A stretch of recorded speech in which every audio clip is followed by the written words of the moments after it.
Back for his second finale talk here this morning, and he spent a year on the critical care service, and he's winding that down, heading to Asheville to join the Mission Health System over there to do acute care surgery. We're proud of him. That's going to be a great job. He's getting in on the ground level of a new department that's forming a general surgery training program. So we're real happy for him in that opportunity. And this morning he's going to, as you can see, illuminate us about blunt traumatic cerebrovascular injuries. Dr. John?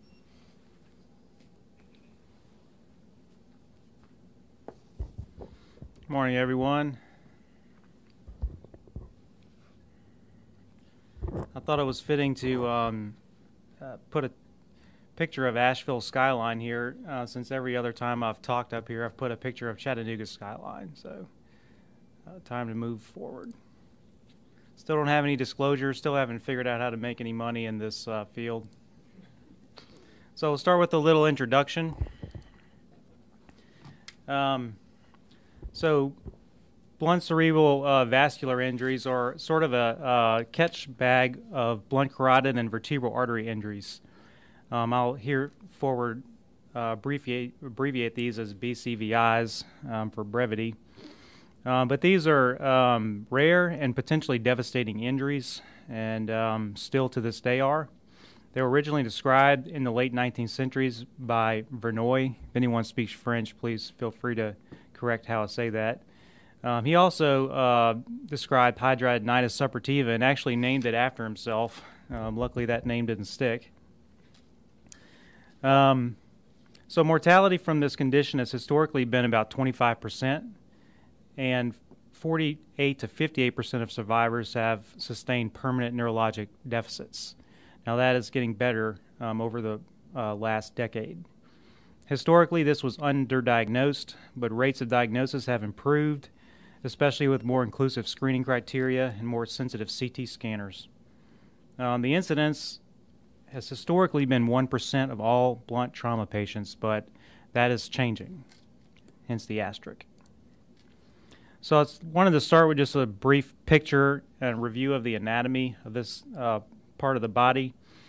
This is really a depiction of the circle of Willis, but it also shows the relationship of the internal carotid arteries and the vertebral arteries. They connect through the basilar artery and the posterior communicating artery. Interestingly, the circle of Willis is only intact and symmetric in 20% of patients, so you can't really rely on this to perfuse the brain in the light of an injury.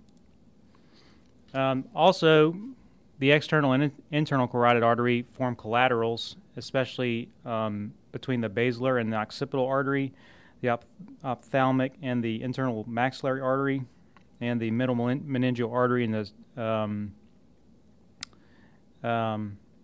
the anterior cerebral artery. So this can help with perfusion in the light of injury.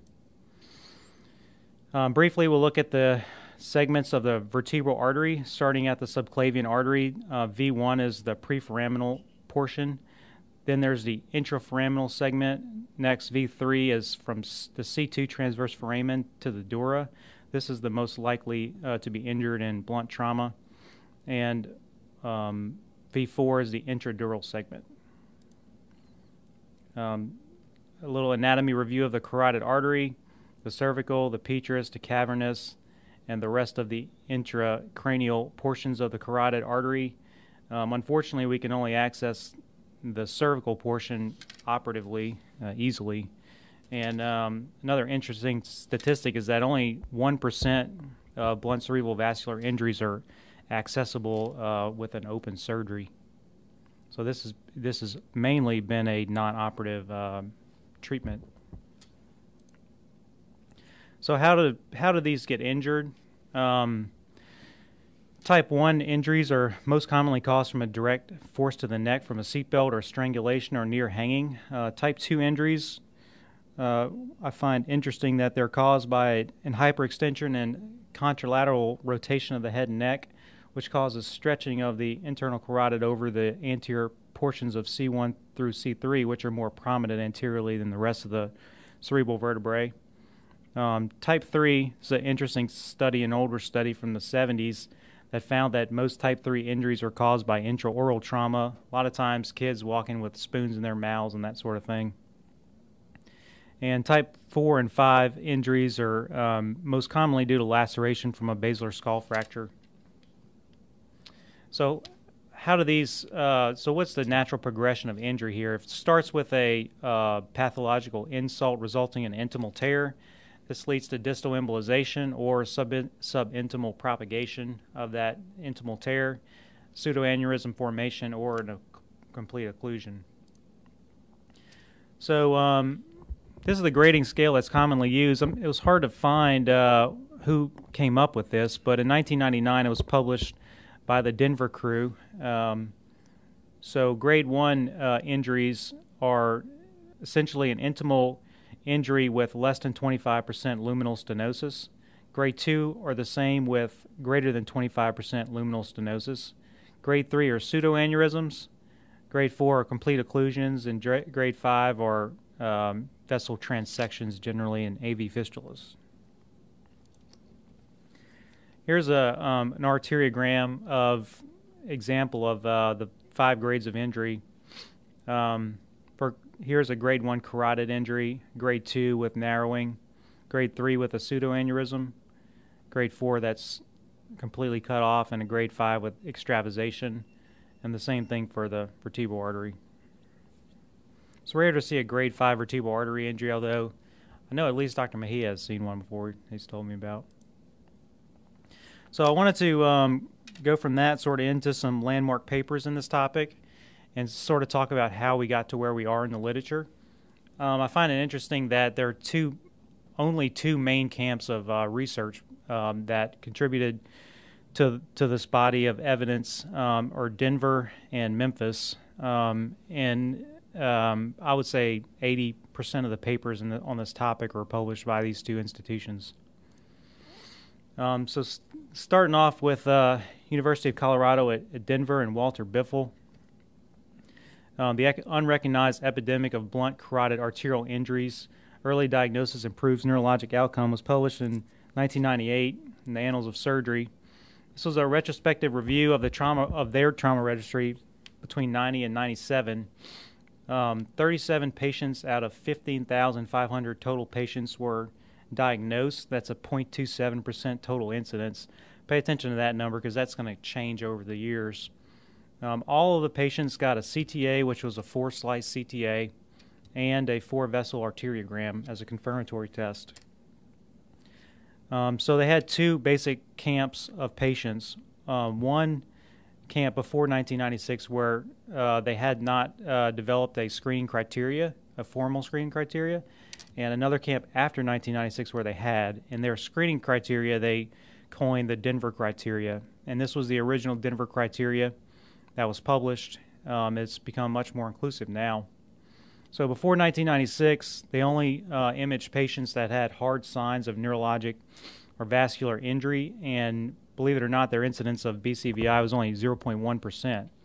After 1996, using their screening protocol, they had a 0.86 incidence of BCVI. So the thought was that they were missing a lot of these injuries. So their body of literature over the years has focused on narrowing down broadening out and making the Denver criteria more specific to include to catch more of these patients.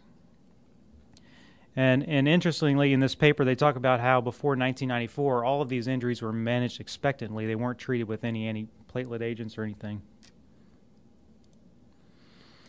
So this is from the other camp, from Dr. Fabian in Memphis, prospective screening for blunt cerebrovascular injuries, analysis of diagnostic modalities and outcome.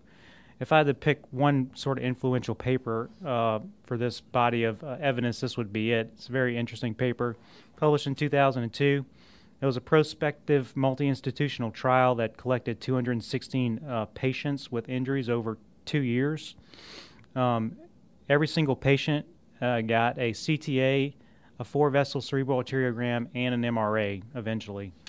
The screening criteria for injury were down below: spinal fractures, Lefort fractures, Horner syndrome, skull-base fractures, neck soft tissue injuries, and neurologic abnormalities unexplained by the injuries on CT scan. So their findings really, I guess to put it into light, after going through the evidence or sort of the literature on this topic, the Memphis camp doesn't like CTA very much, and the Denver camp likes CTA. So you have to sort of take into consideration their biases on the subject. But Dr. Fabian published this paper, and it showed that the CTA sensitivity was very low, and MRA was even lower in most cases compared to the gold standard, which is 4-vessel arteriogram. The sensitivity of CTA was somewhere between 47 to 53%, which is very low. So he concluded that CTA was not an effective way of screening these patients. This was a paper out of Parkland Medical Center. It was published in 2006 in the Journal of Trauma. And it was a prospective study. It looked at 162 patients that were at risk for BCVI. 146 of these were screened with a 4-vessel arteriogram and a CTA. They detected 46 injuries. The scanner used was a GE Advantage 16-slice scanner. The results were concordant in 45 out of 46 patients. That means that the sensitivity of the CTA was essentially 98%. Only one grade 1 vertebral artery dissection was missed by the CTA, and this is the most common injury that's missed by CTA. And they estimated a cost savings of $1,370 per study per patient, and a total cost of $168,000 per year, and that was in 2006. So moving on, this is another paper from the Memphis camp. This is several papers later, published in 2014. It says blunt cerebral vascular injury screening with a 64-channel multi-detector computed tomography. More slices finally cut it. The previous paper was about 32 scanners, and it said still doesn't cut it. But the previous one I just mentioned showed a 51% sensitivity for CTA, and that was in 2012 compared to arteriogram. In this paper, a 64-slice scanner was used. 594 patients were high-risk patients were screened, and 128 patients with 163 injuries were identified.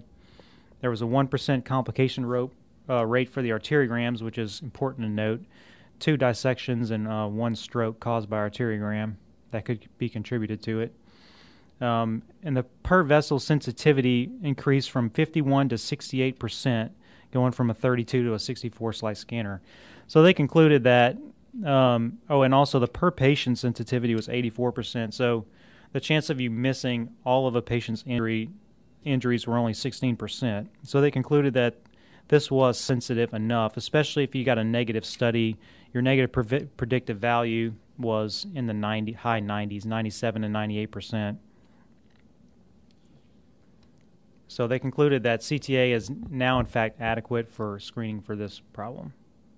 But they still continue to do confirmatory arteriograms on patients with unclear CTAs. So now we'll sort of talk about what the current practice management guidelines are. Most of these were gotten from the Eastern Association for the Surgery of Trauma guidelines that were last updated in 2010. So I have some parts that are marked in red where they need to be updated. So who do you image? So it's important to have a good screening protocol because 80% of these patients have no obvious neurologic symptoms at presentation. The level 2 recommendations from the East guidelines are patients with neurologic deficits unexplained by current diagnoses, and trauma patients with epistaxis from a suspected arterial source. So bleeding from the nose and ears that's arterial is almost always a blunt cerebral vascular injury, usually grade 5. So their level 3 recommendations, and I put here, are outdated, and I didn't even put them down here because I thought it was confusing. But these are the current Denver inclusion criteria for screening for BCVI. And I'm going to skip reading these off to you because I'm going to come back to it a little bit later. But some that I found interesting that they've recently added are a traumatic brain injury with thoracic injuries, a scalp degloving, which we see a lot of here, thoracic vascular injuries, and upper rib fractures. These are things that I haven't screened people for previously. So what imaging modality should you use to screen people? There's been a lot of research that's gone into this. Still, the 4-vessel cerebral arteriogram is the gold standard. It's 98 to 100% sensitive and 100% specific. Also, ultrasound is not adequate. It can only see this, the cervical portion of the vessels, and it cannot see non-flow limiting injuries like grade 1 injuries. There is clear data that say that 4-slice or less scanners are not adequate, and multi-slice scanners are essentially equivalent to arteriogram for screening. It depends on who you ask. If you ask Denver, they say they're equivalent. If you ask Memphis, they say they're still not equivalent, not by a long shot. The updated literature and Denver's part of Denver's current algorithm is that a minimum of a 64-slice scanner are the latest recommendations for screening. And MRA is not adequate for screening. It's still not very good. Sensitivity is only 50 to 75%. One thing to note, too, is that all of these studies in these, all of the images in these studies were read by neurointerventional radiologists, which I found interesting. They're all essentially read by specialists, so I think that helps their diagnosis rate. So it's an important part of the algorithm is follow-up screening at 7 days. This used to be done by arteriogram. Now it's recommended to do this with a CTA. So some of these injuries are going to get better. 57% of the grade 1 injuries will heal by 10 days, and that goes into the treatment algorithm, which I'll show you guys in a little bit. 8% of the grade 2 injuries will heal. Some will get worse. 8% of grade 1 lesions will progress to grade 3. 43% of grade 2 injuries will progress to grade 3. And some stay the same. 93% of grade 3 and 82% of grade 4 injuries remain unchanged. And grade 5 isn't listed because most patients die. So, which antithrombotic should you use? And antithrombotic was a term I wasn't familiar with until I started sort of digging into this. It's sort of a catch-all phrase that includes antiplatelet agents and anticoagulants. So which is better, antiplatelet or anticoagulant? So several studies looking at aspirin versus heparin drip, and this is a 325 milligram aspirin. Heparin drip, and with this protocol, 15 units per kilogram per hour with no bolus with a goal of 40 to 50 seconds is equivalent to aspirin in healing and in the progression of injury. There's a couple of studies that showed a slightly higher improvement of neurological symptoms in patients that did have small strokes that were on a heparin drip, 71% improved versus 60% that were only on aspirin. There was a paper that looked at aspirin versus aspirin and Plavix and showed essentially no difference, so just more cost, slightly higher bleeding risk, and no improvement in healing or in progression of injury. So the current recommendations are to start a heparin drip initially, especially in polytrauma patients, because the half-life is shorter and you can stop this if they need to go to the operating room. And treat patients with aspirin as an outpatient. Coumadin is not required and has more bleeding complications. And to use aspirin for patients with relative contraindications to a heparin drip, like they're still bleeding postoperatively or something of that nature. So, do you stent or do you not stent? One thing to think about is that all patients that get a stent are going to need antithrombotics after stenting, typically aspirin or Plavix. Dr. Fabian in Memphis in 2018 did a retrospective study comparing two time frames. One was a previous study group from 2011 to 2013 that included 237 patients. where IR was primarily managing BCVIs, which is interesting. 34% of these patients were stented. The BCVI-related stroke rate was 4.2%. So in their current study group, essentially they took over the management, the ACS team did, in 2013. So from 2013 to 2016, a multidisciplinary team led by the trauma surgeon managed these, and 8.9% of patients were stented. And the stroke rate is statistically the same as before. So stenting does not decrease your stroke rate. And this was selective stenting. This wasn't stenting every injury. So despite the increased risk and complications associated with arterial access, there was no difference in stroke rate. Also, the study found that the vessel occlusion rate was actually 3 times higher in the stented group, which is interesting. So they concluded that stenting should be reserved for enlarging for only 2 situations: enlarging carotid pseudoaneurysms and dissections with significant narrowing, and they said about 70%. That's the ones that they typically stent. Other studies also showed no benefit or increased complications with stent versus antithrombotic therapy alone. One study from Denver found a 24% complication rate from their stented patients. So why do we care about these injuries? Because of stroke. And stroke after injury is the leading cause of morbidity and mortality in these patients. The stroke rate for untreated carotid injuries is 64% and 54% for untreated vertebral artery injuries. It's really high. In 2001, Dr. Fabian in Memphis published a 5-year retrospective study from their trauma database that identified 139 injuries, and essentially this was prior to all of these patients being treated with antithrombotic agents. So 43 out of 75 carotid injuries were treated, and 39 out of 50 vertebral artery injuries were treated.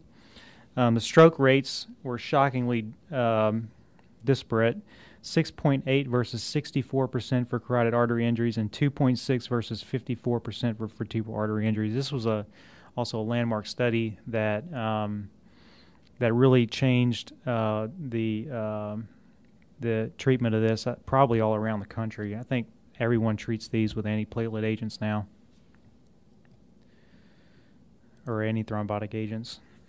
So those are sort of the papers that laid the groundwork in this field.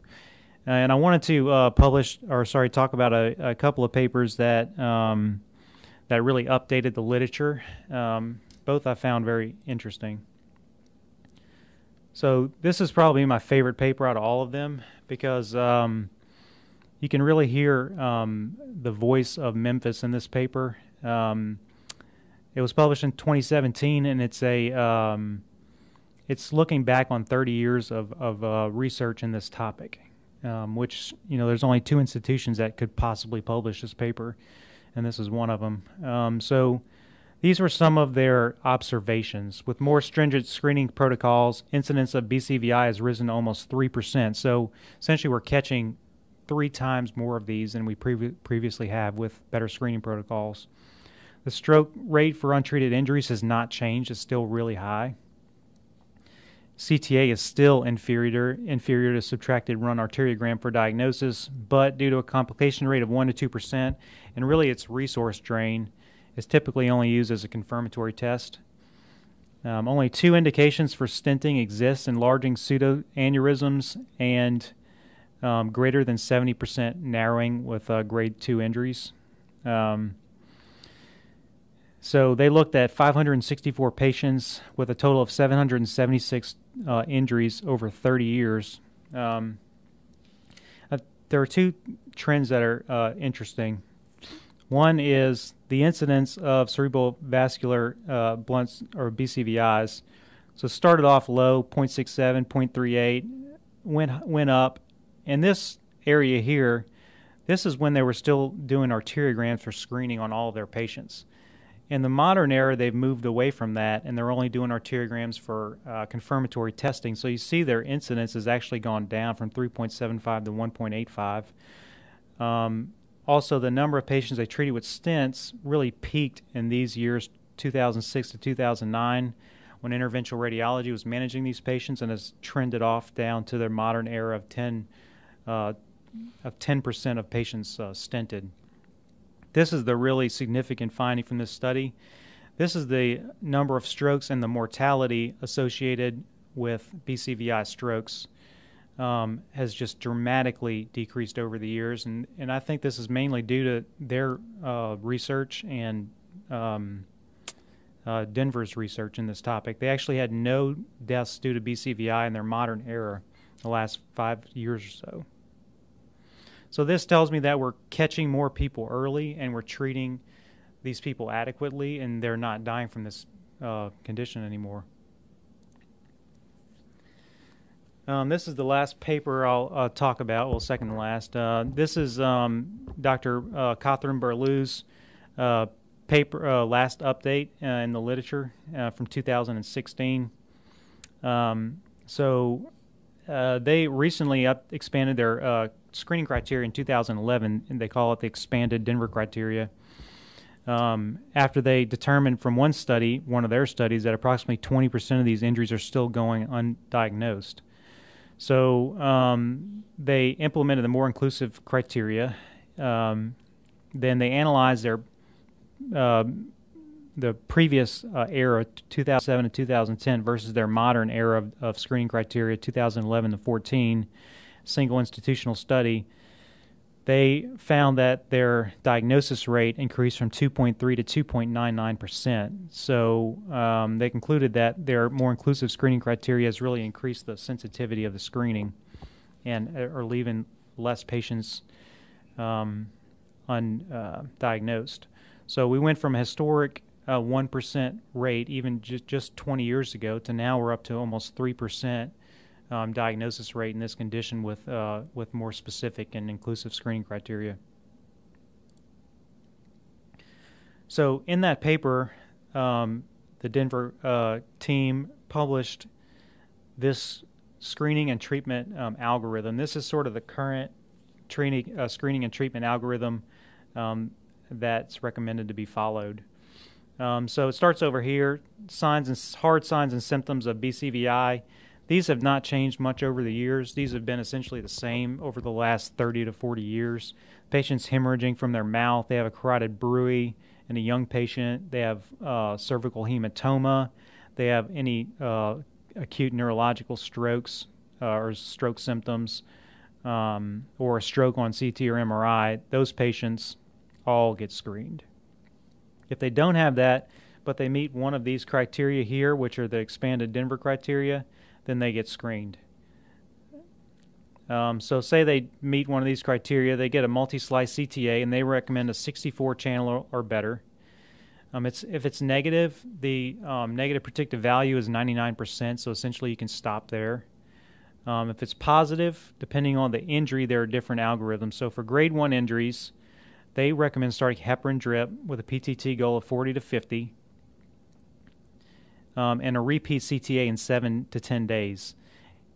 Half of these injuries will heal, and you can stop your antiplatelet agent. If they haven't healed, then continue aspirin for 3 months and then restudy after that. So if you have a grade 2 to 4 injury, if they're surgically accessible, this has not changed over the years. You should do an open repair on those if they're surgically accessible, either with a patch repair or a interposition graft repair for carotid injuries. You're not going to find really any vertebral injuries that are surgically accessible. And for grade 5 injuries, they recommend endovascular treatment. Notice stenting is not on this algorithm. So except we're at the bottom here. So if you have at 7 to 10 days your injury has progressed, there are two situations they recommend a stent in. One is a pseudoaneurysm that's developed from a lower grade injury, or a a flap that is increased to from a grade 1 to a grade 2 injury. So progressing injuries, they recommend stenting. Essentially no one else, because it just makes patients worse.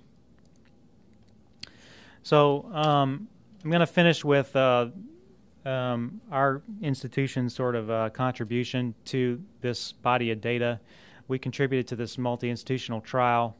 It's retrospective. It included 37 trauma centers over a 10-year study period, a total of 492 BCVI patients.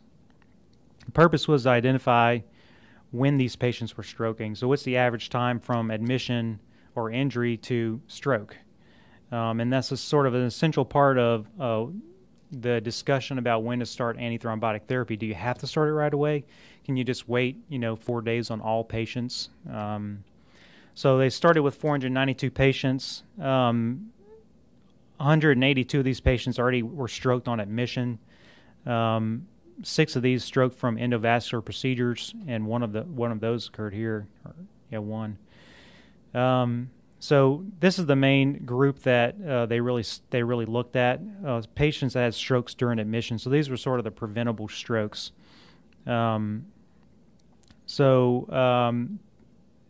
I'll go in more to the results on the next slide, but the median time to stroke was 48 hours, and 144 of these patients had neurosymptoms on presentation, and their average time to stroke was a little, 144 of these patients were diagnosed with neurosymptoms.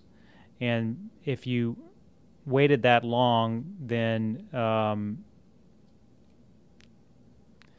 let me start over on that. So the patients that were diagnosed with neurosymptoms, took longer to diagnose the patient. If a lot of these were caught on imaging for traumatic brain injuries and that sort of thing, and that was a shorter time to diagnosis. 2 parts of the data that were interesting. One is that all of the grades of injuries had strokes associated with them. So grade 1 injuries, there were 16 and 21 strokes in the 2 separate categories. Same thing for vertebral artery injuries. There were a significant amount of strokes associated with grade 1 injuries, so all of these injuries need to be treated. As you go up in grade, there are essentially more strokes and more deaths. And this is sort of the time scale. So on this axis is the number of strokes, and this axis is hours. Their hypothesis was that most of these happen within 48 hours, and that is true. 60% happen within 48 hours. But the main interesting thing is that the incidence decreases over time. So the highest incidence of stroke is in the first 24 hours of admission. So that tells us that antithrombotic therapy really needs to be started as early as possible. And 32% of the patients in the study died from these injuries. So the mortality rate is still 32% after 30 plus years of work in this field. And 60% of those deaths were attributed to BCVI. The rest of them mainly were attributed to brain injuries. So a few conclusions from this sort of review of the literature. Stroke due to BCVI is neurologically devastating. It's lethal, and the best treatment is prevention. Dr. Fabian did say in his 30-year paper that he thinks the next sort of frontier of research into this is going to be how to treat patients that have stroked already. Aggressive screening protocols save lives, especially with a 64-slice CTA.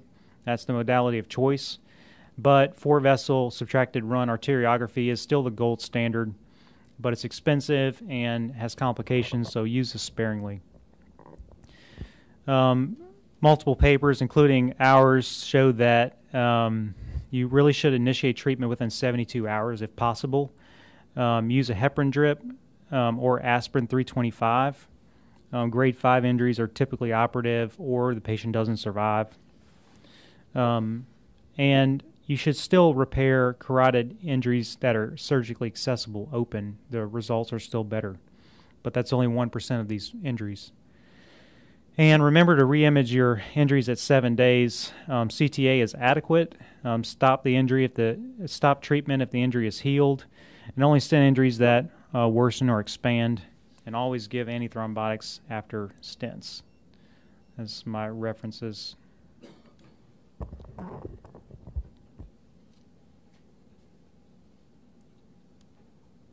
Questions or comments? Yeah, Dr. Maxwell. Great talk, Dr. John. Very comprehensive. It's probably the best review I've heard on this, including Dr. Fabian's Scudder oration several years ago, which was on this. Very nice job. The evolution is interesting as you follow through it, and Memphis gets a lot of credit for the work they've done. They just pick a topic and wear it out like they've done with spleens, livers, colon injuries, and this is another example of how they really define the state of the art in a particular area. I did want to ask you two questions. You're getting ready to go into practice, as we've already mentioned. Who are you going to screen? Because I think there's still the Memphis people think that anybody that has a mechanism that is deserving of getting a CT scan of the abdomen should have a CTA of the neck or four-vessel neck, and we've discussed that with our radiology department here, and they said that they would be too overwhelmed with studies and that they thought that that was impractical. So we still use some version of the Denver criteria here. So who do you think needs to be screened? And the other thing, could you review in a little more detail on the grade 1 through 3 injuries?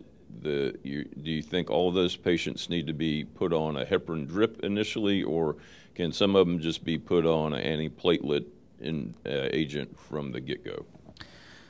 So the first question, who needs to be screened? I think you can see a trend in the literature with the Memphis and Denver teams sort of coming to a common ground.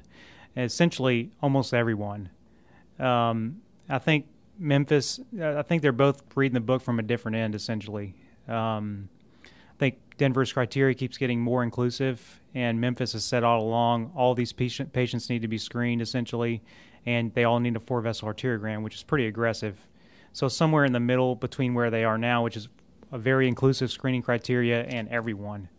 So really, especially with the inclusion of the latest additions to the updated Denver criteria with essentially all blunt thoracic patients, that includes almost every patient that we see, every high-speed motor vehicle crash. And they even have an inclusion criteria for just high energy mechanism. So I think what I would do, if it were up to me, which it won't be, is just to use the modified Denver, the updated Denver criteria, and just screen those patients. I think that they've done a very good job, and I think the Memphis crew sort of agrees with where they are now. I think they've sort of almost come to an agreement about how to screen for these, and the percent of people that they're catching has gone way up, and the mortality is essentially zero now at these places that are using these really inclusive criteria. The second question, remind me one more time. Treatment of grade 1 through 3 injuries.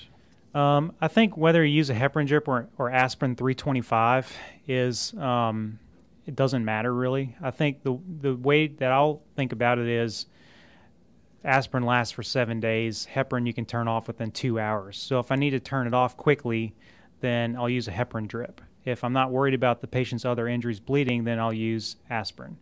If the patient's currently bleeding, though, heparin may be too aggressive, so that's a situation where you can use aspirin.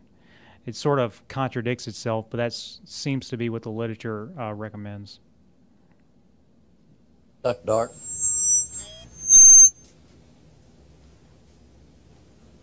So I thought that was a great talk as well, Scott.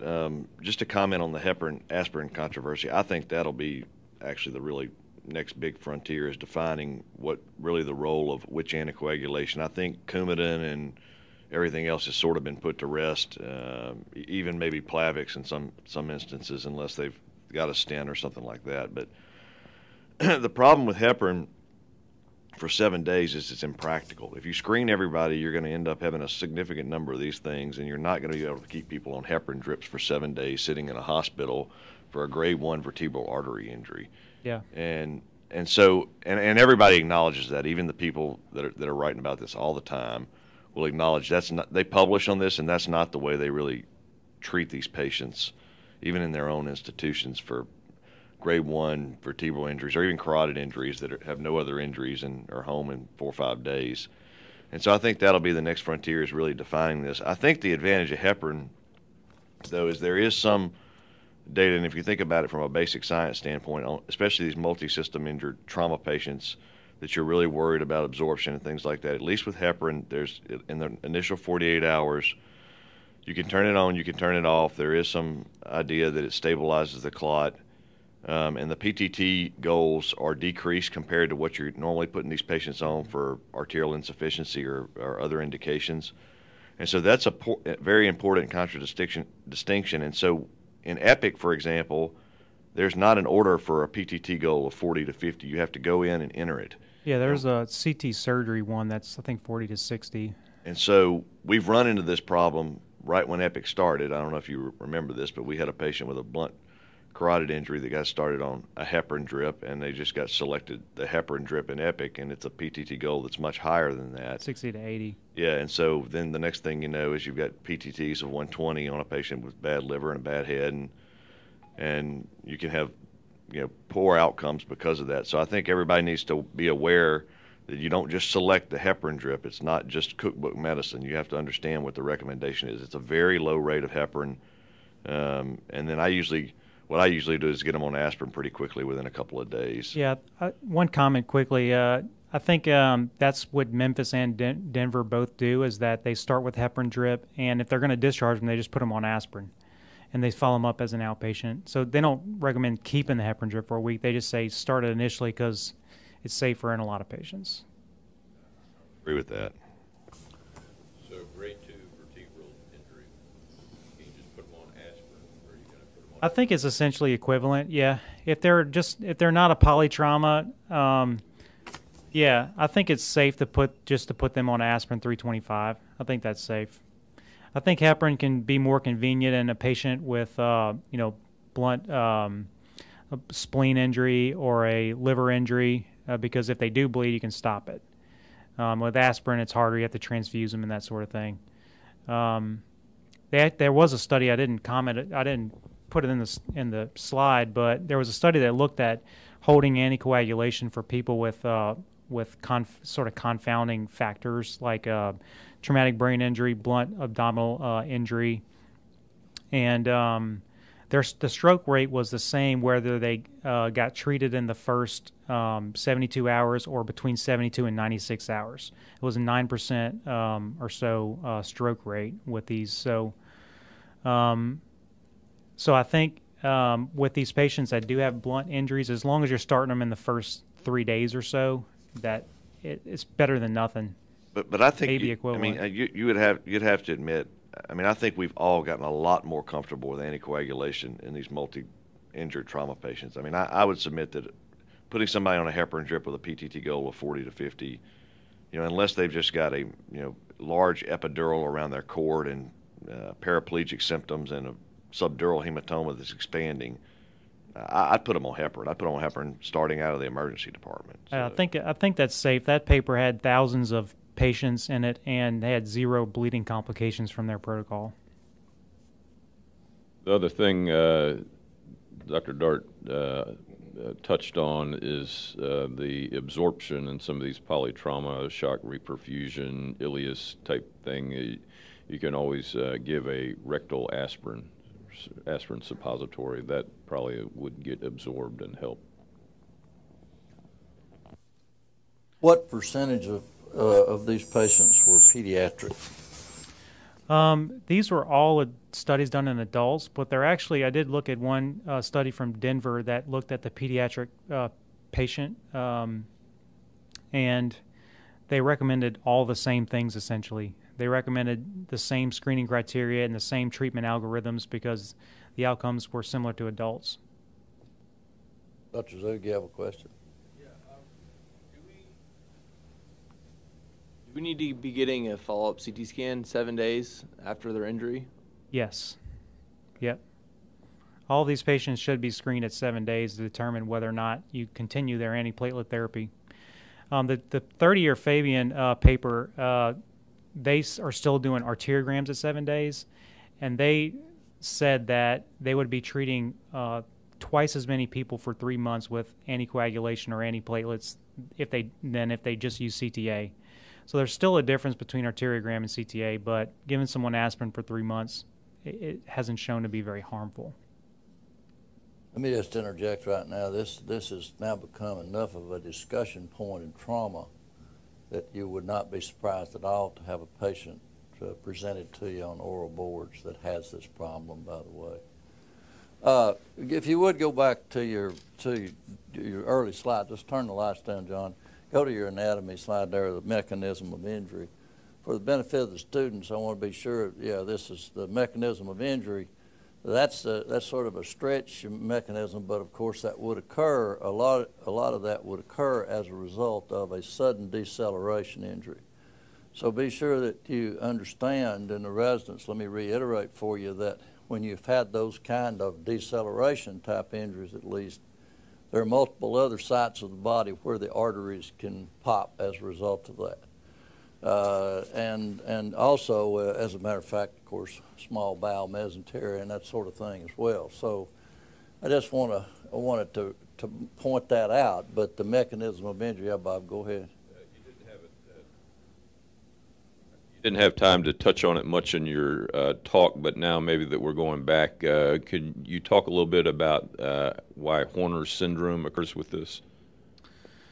I think you get stretching of the nerve that runs with the carotid and vagus nerve.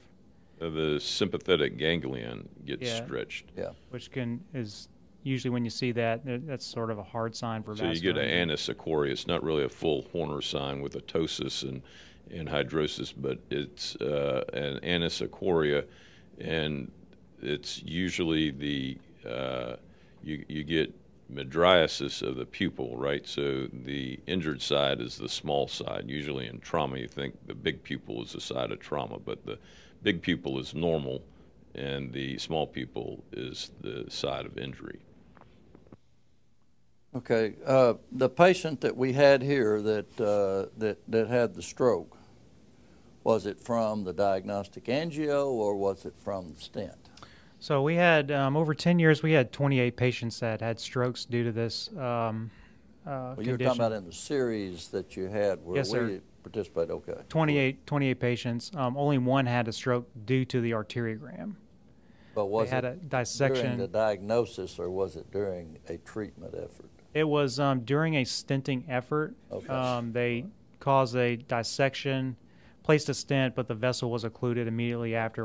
That was my point. Yes, sir. Because having done vascular surgery for a long time, one of the things you're scared of is to take a nice little old lady with an 85, 90% carotid stenosis just to diagnose it, and she stroked from the diagnostic angio. So just be assured you're aware that angiograms are not an innocuous procedure. Now, let's go to the anatomy back here. Because you've touched on the fact that you repair these when you can, even though it's pretty uncommon. Let's see, let's go to the one that shows the lateral side. So it's got the head right there, yeah. Okay, well, let's see. There's this. Yeah, well, that, no, back there, yeah. That's gonna be as good as any, yeah. Let's put it up, yeah. Okay, now, many of you have heard me talk about this here already, but Dr. Fisher, some of you need to ask him about this, and he may tell you more than you want to know. But let me just say that he wrote one of the landmark papers about the repair while he was still in Texas, because if you look at, you don't have a pointer up here, I don't guess, do we? Yeah. We got it. Here we go. If you, well, can't get this thing. Well, all right. The area that you end up having the problem with is right here. in a lot of those injuries that have that flexion injury that you're talking about. And that's right where the carotid artery enters the petrous portion, and that is really hard to get to. You make an incision here in your neck, and you can't get there from here because the angle of the mandible is in your way. And so what Dr. Fisher and his colleagues out in Texas did, and then we did several cases here, you actually dislocate you put the patient to sleep and dislocate the mandible anteriorly and wire the teeth together so that it holds the mandible dislocated, and then you can make incision on up to this point here and get to that distal vessel. doing that anastomosis distally there is really a bear. And I can tell you again from experience, if you do it, always use a vein graft. I did one and did a Gore-Tex graft. That wasn't a good thing to do.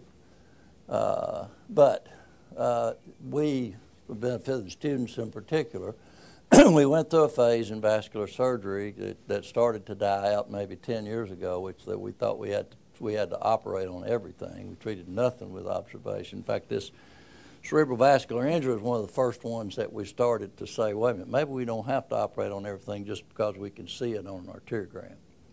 And so we don't operate on nearly as many of them, but we did, I don't know, 4 or 5 of these by doing the mandibular dislocation.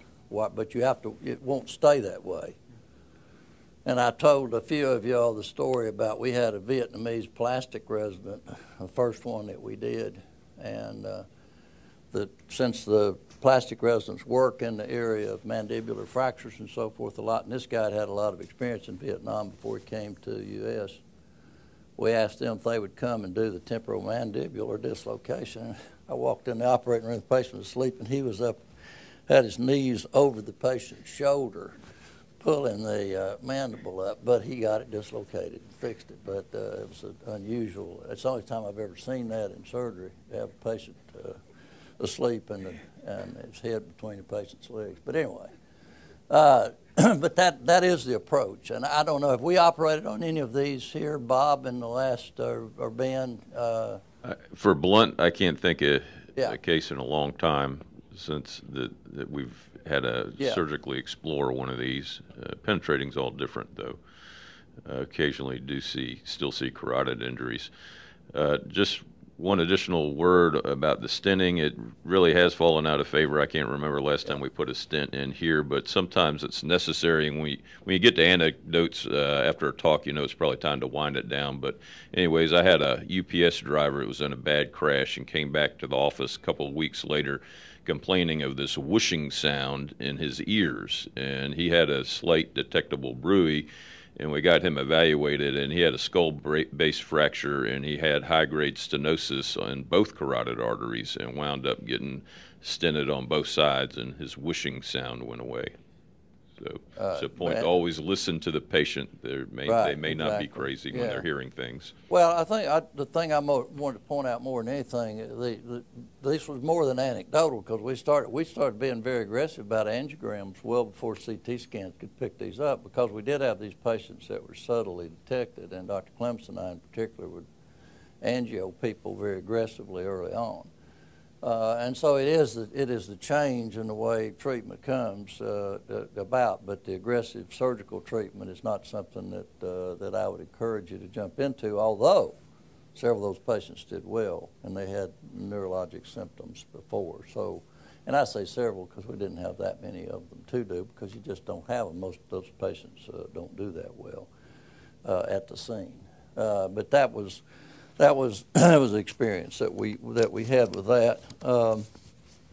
We have any other questions or comments? Because I got a couple other things to say. Let me see that, please. All right. I'm going to change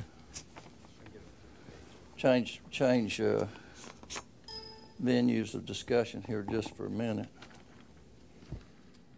I have several times here mentioned to you all that it's important for you as a physician, obviously, to be well trained in what you do, but it's also become increasingly, turn the lights back on, John, if you would. It's important for you to be involved in things other than medicine. Wait just a minute.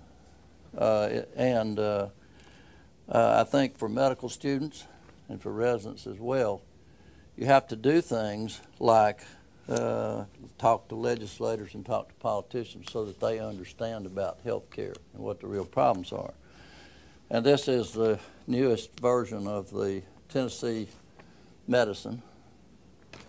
And two of our residents, Jacob and Sean, are pictured here when physicians go to Nashville and actually go around and talk to legislators and let them be aware of what goes on in health care. So kudos for you guys. I don't see Sean, but there's Jacob, so good for you for having done that. There are also pictures, I'm very proud to say, I see the patches here from UT students. And so I'm really proud that we had some students from our school there as well.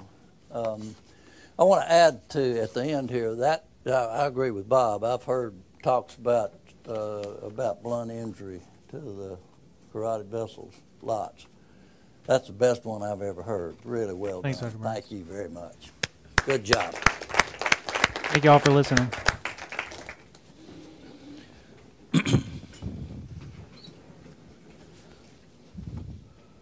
That is really good, but yeah, it was beautifully done. Really.